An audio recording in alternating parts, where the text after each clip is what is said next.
Card की शुरुआत में दिखाते हैं कि डोम के अंदर इस टाउन के लोगों का आज चौथा दिन है। बारबी जूलिया के घर में रहने लगा है और सुबह उनके पड़ोसन हैरेट दही मांगने आती है। कुछ देर बाद बारबी पुलिस स्टेशन चला जाता है। जब हैरेट घर से बाहर आती है तो अपने पति को सड़क पर देखती है। जिस दिन डोम ने टाउन को कवर किया था उससे कुछ दिन पहले उसका पति टाउन से बाहर गया हुआ था। अब उसको देखकर तो हैरेट को लगता है कि शायद डोम गायब हो गया है, पर जब वो उसे टच करती है तो उसका पति गायब हो जाता है और हैरेट का हाथ डोम पर पड़ जाता है। तभी उसको एक जोर का शॉक लगता है और उसका लिवर पेन वहीं शुरू हो जाता है। अब जिम के घर पर जूनियर फिर से एंजी के कमरे में जाता है, लेकिन जिम ने एंजी को प्रोटेक्ट करने का वादा किया था, इसीलिए वो अपने बेटे को खींचकर बाहर लेके जाता है और कहता है कभी यहाँ लौटकर मत आना। जूनियर को अपने पिता पर बहुत गुस्सा आता है, लेकिन फिलहाल वो कुछ नहीं कर पाता। एंजी को रोज की मौत का बहुत दुख होता है क्योंकि वो एंजी को अपनी बेटी की तरह प्यार करती थी। वो रोज के रेस्टोरेंट में जाकर देखती है कि रोज की लाश अभी भी किचन काउंटर पर पड़ी हुई है। तभी बैन भी आ जाता है और दोनों मिलकर उसके शरीर को दफनाने लगते हैं। अब लिंडा, बारबी और जूनियर रोज के कातिलों की तलाश में निकल पड़ते हैं। जूनियर उन्हें मार डालना चाहता है क्योंकि उन गुंडों ने एंजी को भी मारा था, पर लिंडा कहती है कि बेवजह वायलेंस नहीं करना चाहिए। फिर ओली नाम के किसान को दिखाते हैं जिसके पास एक बड़ा इरिगेशन सिस्टम है।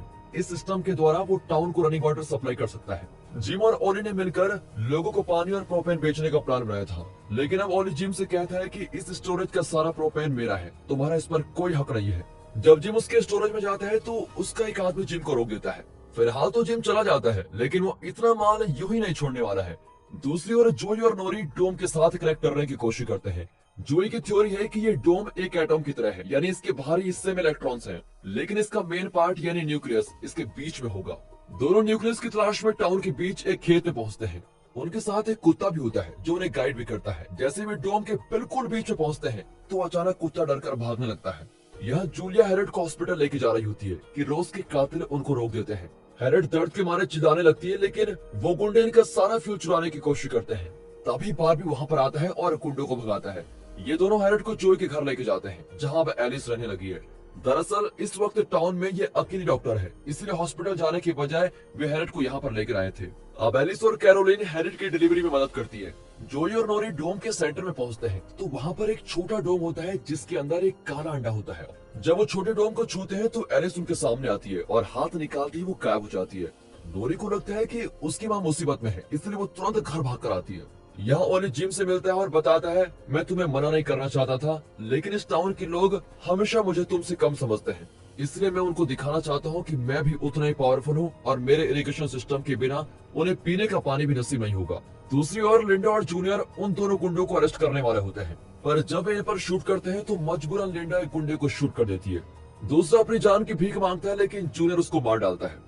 यहाँ हैरेट एक लड़की को जन्म देती है और उसका नाम एलिस रखती है क्योंकि एलिस के बिना उसकी डिलीवरी नहीं हो पाती। पर कुछ ही देर बाद एलिस को हार्ट अटैक आ जाता है। अब रात को प्रोपेन स्टोरेज का गार्ड ट्रक में लोड रख रहा होता है और तभी जिम उस पर एम करके शूट करता है। इससे कार एक्सप्लोड हो जाती है और गार्ड मारा जाता है। नोरी घर आकर अपनी माँ की हालत देखकर बड़ी परेशान हो जाती है, जो एक हफ्ते के बाद अपनी बहन को देखकर बहुत खुश होती है। लेकिन तभी एलिस अपनी आखिरी सांस लेती है। अब नोरी अपनी माँ की ऐसी मौत सह नहीं पाती और डोम से कहती है कि मेरी माँ को लौटा दो। अगली सुबह बारबी एलिस के शरीर को दफनाने के लिए गड्ढा खोदता है। यहाँ रोज की मौत के बाद एंजी उसके रेस्टोरेंट को चलाना चाहती है क्योंकि जिम इस जगह का ओनर है और वो एंजी को रेस्टोरेंट बेच देता है। फिर जिम ओली से सुलह करना चाहता है क्योंकि टाउन में फूड सप्लाईज की कमी है और ओली की मदद के बिना लोग भूख प्यास से मर जाएंगे। पर जिम से बदला लेने के लिए ओली टाउन के लोगों को भूखा मारने पे उतर आता है। अब जिम लिंडा और बारबी को टाउन के कानून के बारे में बताता है जिसमें इमरजेंसी के वक्त किसी की भी प्रॉपर्टी जब्त की जा सकती है। इसीलिए वो पुलिस आर्म फोर्स से रिक्वेस्ट करता है कि वो ओली के फार्म पर कब्जा कर ले। पर जब वे फार्म पर जाते हैं तो वहाँ इनसे कई ज्यादा आर्म्ड आदमी होते हैं। वे ऑफिसर कार्टर के पैर पर शूट करते हैं और वार्निंग देते हैं कि ये ओली का फार्म है, इसलिए अंदर मत आओ। अब जूनियर अपने पिता से बदला लेने के लिए ओली से मिल जाता है। पूरी पुलिस फोर्स की नाक ही कट जाती है और वे स्टेशन लौट आते हैं। जोई जूलिया को उस छोटे डोम और अंडे के बारे में बताता है और दोनों उसको देखने जंगल के बीच जाते हैं। इस वक्त अंडा पिंक कलर का चमक रहा होता है। जूलिया उसे टच करने की कोशिश करती है, लेकिन छोटा डोम उसे प्रोटेक्ट कर रहा होता है। फिर वो धीरे से डोम को छूती है तो उसे जोई का एक विजन दिखता है जिसमें वो कहता है सम्राट का सरताज पहनाया जाएगा। हाथ निकालते ही विजन भी गायब हो जाता है। इस पर तो जूलिया शॉक हो जाती है और दोनों जल्दी घर लौट आते हैं। यहाँ वाटर सप्लाई के लिए जिम लोगों को इकट्ठा करके ओले के आदमियों पर हमला करना चाहता है, पर बारबी कहता है इस तरह टाउन के लोगों को आपस में लड़ना ठीक नहीं है। इसके बजाय हम ओली के फार्म से पानी को टाउन के किसी और भाग में डाइवर्ट कर सकते हैं। इसमें पानी के वेस्टेज का डर है, लेकिन लड़ाई छेड़ने से तो यही अच्छा है। पर जिम राजी नहीं होता और लोगों को इकट्ठा करने का ऑर्डर देता है। अब जिम की पीठ पीछे लिंडा और बारबी पानी को डाइवर्ट करने का प्लान बनाते हैं। ओली जूनियर को जिम के खिलाफ भड़काता है और कहता है तुम्हारी माँ का एक्सीडेंट नहीं हुआ था, बल्कि उसने खुद अपनी कार क्रैश की थी। जूनियर को तो अब अपने पिता पर बहुत गुस्सा आता है कि उसने ये बात जूनियर से क्यों छुपाई थी। कुछ समय बाद बारबी ओली की जगह पर एक्सप्लोजन क्रिएट करने की कोशिश करता है जिससे पानी के बहाव को डाइवर्ट किया जा सके।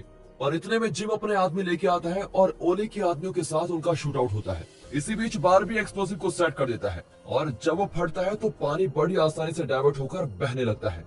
तभी जूनियर अपने पिता के सर पर मारकर उसे नीचे गिरा देता है। अब ओली के आदमी उसका साथ छोड़ देते हैं क्योंकि काम के बदले अब उन्हें पानी नहीं मिलने वाला। ओली जूनियर को गन दिखाकर उसके पिता को मार डालने को कहता है, लेकिन जूनियर जिम से पूछता है कि आपने मेरी माँ की मौत के बारे में झूठ क्यों बोला। जिम कहता है कि मैं तुम्हें दुखी नहीं करना चाहता था, तुम चाहे मुझसे कितनी नफरत कर लो, लेकिन तुम मेरे बेटे हो और मैं कभी तुम्हें दुखी नहीं देख सकता। ये सुनकर जूनियर अपने पिता को मार नहीं पाता। तभी ओली जिम को शूट करने की कोशिश करता है पर जूनियर ओली को शूट कर देता है। कुछ देर बाद बारबी जिम से मिलने उसके ऑफिस जाता है। बारबी को बड़ा गुस्सा आता है कि शूट आउट की वजह से 5 आदमी मारे गए, पर जिम को इसकी कोई फिक्र नहीं है। बारबी रियलाइज करता है कि जिम सिर्फ अपनी पदवी बनाए रखने के लिए लोगों की मदद करना चाहता है। अगली सुबह जूलिया बारबी को जंगल के बीच में लेके जाती है, पर वहाँ ना तो छोटा डोम होता है और ना ही अंडा। तभी लिंडा बारबी को कॉल करके बताती है कि टैड नाम के आदमी ने गलती से एक राह चलते आदमी को शूट कर दिया है। हालांकि वो एक ड्रग एडिक्ट को शूट करना चाहता था जो बिना परमिशन टैड की प्रॉपर्टी में घुस आया था। बारबी तुरंत वहाँ पहुँचता है तो ड्रग एडिक्ट बताता है कि लेस्टर मुझे रैप्चर नाम का ड्रग बेचता था, लेकिन पिछले कुछ दिनों से मुझे ड्रग नहीं मिला है। ये सुनकर बारबी और लिंडा बिल्कुल शॉक हो जाते हैं कि लेस्टर सिर्फ अंतिम संस्कार नहीं करता बल्कि टीनेजर्स को ड्रग का आदी भी बना रहा था। वे तुरंत लेस्टर के घर पर जाते हैं तो देखते हैं कि वहाँ रैप्चर बनाने के सारे इंग्रेडिएंट्स भरपूर मात्रा में होते हैं और इस ड्रग का मेन इंग्रेडिएंट प्रोपेन है। लेकिन इतना सारा प्रोपेन जिम की जानकारी के बिना तो टाउन में आ ही नहीं सकता, इसीलिए अब इन्हें जिम पर शक होता है। जूनियर एंजी से मिलने रेस्टोरेंट में जाता है। वो अब भी ये समझता है कि डोम की वजह से ही एंजी उससे दूर रहना चाहती है। तभी अचानक एंजी को दौरा पड़ता है और वो कहती है पिंक स्टार्स गिर रहे हैं। कहानी के इस पॉइंट पर एक नई कैरेक्टर अंदर आती है जिसका नाम है मैक्स। ये बहुत बड़ी बिजनेस वुमेन है और जिम को प्रोपेन सप्लाई करने वाली मेन डीलर है। जिस दिन टाउन पर डोम गिरा था उस दिन ये जिम से मिलने आई थी और तभी से पुराने घर में रह रही है, लेकिन अब वो टाउन पर आए हुए संकट का फायदा उठाकर खूब पैसे कमाना चाहती है। जूनियर एंजी को घर ड्रॉप करने का वादा करके उसको अपनी गाड़ी में लेके जाता है, पर एंजी बहुत डरी हुई होती है कि वो फिर से उसे शेल्टर में बंद न कर दे। वो एकदम सरप्राइज हो जाती है जब जूनियर सच में उसे घर छोड़ देता है और कहता है जल्दी सब कुछ ठीक हो जाएगा। घर में जूलिया और बच्चे उस अंडे के गायब होने के बारे में डिस्कस कर रहे होते हैं।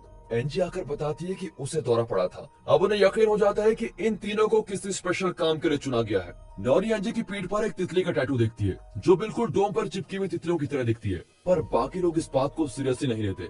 अब टाउन के लोगों को सुरक्षित रखने के लिए जिम सभी के गन्स वापस लेना चाहता है, पर वो जानता है कि जोर जबरदस्ती से लोग नहीं मानेंगे। इसलिए वो अनाउंस करता है कि जो भी अपनी गन्स और वेपन सरेंडर करेगा उसे एक्स्ट्रा खाना और पानी मिलेगा। नोरी और जोई अपने कुत्ते को लेकर फिर एक बार अंडे को ढूंढने निकलते हैं। एंजी पुलिस स्टेशन जाकर जूनियर से मिलती है और इस डोम के बारे में पूछती है, क्योंकि जूनियर अक्सर कहा करता था कि डोम की वजह से एंजी अजीब बिहेव कर रही है। वो एंजी को अपने घर लेके जाता है और बताता है उसकी माँ एक आर्टिस्ट थी। एक दिन उसे एक अजीब सपना आया था जिसे उसकी माँ ने कैनवास पर पेंट किया था। उस सपने में जूनियर एक पहाड़ पर खड़ा था और आसमान से पिंक तारे गिर रहे थे। अब रेस्टोरेंट में टाउन के कई लोग अपनी गन्स को सेंटर करने आते हैं, लेकिन टैड जिसने एक राह चलते आदमी को शूट कर दिया था वो नहीं आया। बारबी और जिम उसके घर जाते हैं तो पता चलता है कि जब डोम यहाँ पर गिरा था तो एक्सीडेंट में उसकी पत्नी मर गई थी। अब वो जीना नहीं चाहता और खुद को शूट करने वाला होता है। जिम उसको रोकता है और समझा बुझाकर उसे हॉस्पिटल भेज देता है। इसी बीच लिंडा पता लगाना चाहती है कि आखिर इतना सारा प्रोपेन कौन इंपोर्ट कर रहा है। वो प्रोपेन स्टोरेज पर जाकर सीसीटीवी फुटेज चेक करती है तो पता चलता है कि मरे हुए इंस्पेक्टर और मैक्स के बीच कोई डीलिंग हुई थी, लेकिन वो विश्वास ही नहीं करना चाहती कि इंस्पेक्टर बुरा आदमी था। यहाँ मैक्स आकर बारबी को किस करती है। तब पता चलता है कि मैक्स बारबी की बॉस है, लेकिन बारबी को उसके साथ काम करना बिल्कुल भी पसंद नहीं है। दरअसल बारबी और जिम को मैक्स की हर बात माननी पड़ती है क्योंकि वो इनके सारे बुरे काम जानती है और किसी भी वक्त इनके सीक्रेट्स का खुलासा कर सकती है। जब बारबी और मैक्स अकेले होते हैं तो वो कहती है मैं जूलिया को बता दूंगी कि तुमने उसके पति पीटर का खून किया है। दरअसल उस दिन बारबी ने घबराहट में मैक्स को फोन किया था अब पीटर गायब है तो मैक्स समझ जाती है कि बारबी ने उसको मारा होगा। जोई और नोरी को जंगल के बीच वो अंडा नहीं मिलता और वे घर लौट आते हैं, लेकिन अंडा उनके घर के पास के शेड में होता है। एंजी बताती है कि कल रात जोई उसको यहाँ पर लेके आया था, लेकिन जोई को कुछ भी याद नहीं है। वो धीरे से डोम को टच करते हैं तो पता चलता है कि इनके हाथ चाबी की तरह उसको खोल सकते हैं, पर लॉक को पूरा खोलने के लिए उन्हें एक और इंसान की जरूरत है जिसकी मदद से लॉक खुल सकता है। और दोस्तों इसी के साथ सीरीज का थर्ड पार्ट यहाँ पर खत्म होता है। वो चौथा इंसान कौन है, जानने के लिए अगला पार्ट जरूर देखिए।